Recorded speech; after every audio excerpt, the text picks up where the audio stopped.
I've been on the Holocaust Museum Houston board for a very long time, and the reason that I'm on the board is that ours is an organization that gets it.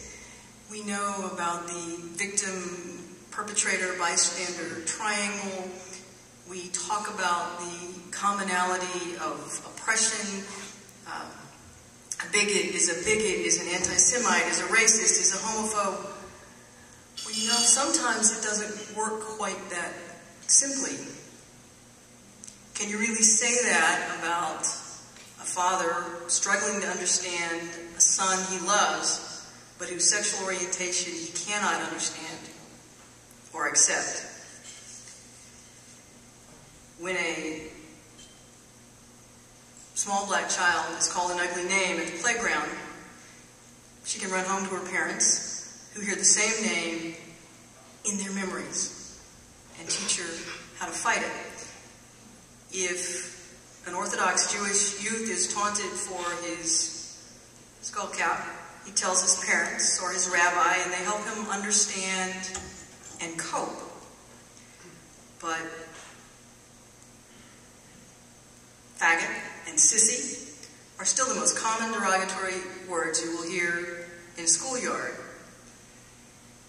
And for the boy who hears those words as he walks through the hall in school, or is taunted as he gets off the bus, or beaten up as he gets off the bus, who does he tell?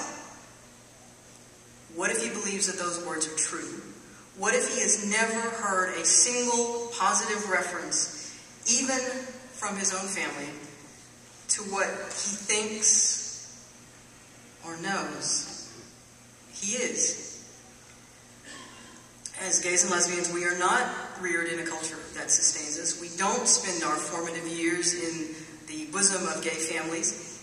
Even an understanding family cannot teach us what it means to be gay when we most need to learn it, when we are adolescents, when we are lost, just like all adolescents.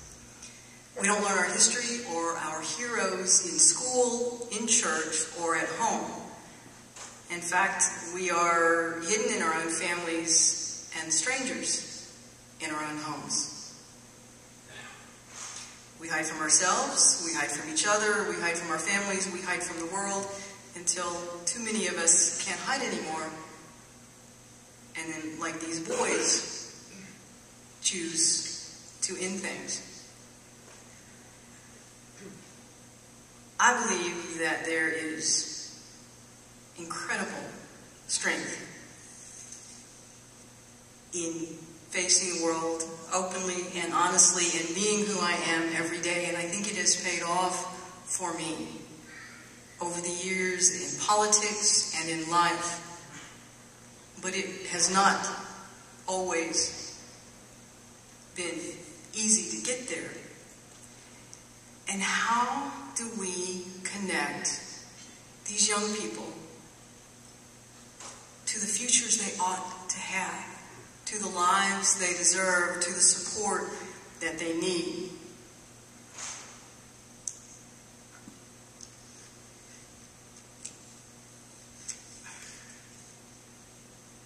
Perhaps if I had the answers to that, I would be in another line of work and not so passionate about potholes and trash pickup. And not feeling so compelled to speak about it today. But organizations like the Holocaust Museum and individuals who care about the values and the strengths and the principles espoused by this museum need to realize that there will always be targets of bullying. There will always be victims, new victims, and that we will need to step up and address them. And if we cannot address those needs and these new types of victims and these new ways of bullying. And cyberbullying is one of the most frightening things I can imagine, because the traditional bullying that you and I grew up with, where someone trips us in the hall or calls us a name, they at least had to do it face to face. But now they can sit in front of their computer screens with a keyboard and make an attack that literally goes around the world. That is a very, very frightening future for too many children. So as we leave here today, let us recommit to the lessons of the Holocaust. Let us recommit to the principles of the Holocaust Museum Houston. Let us tell those kids that it does get better.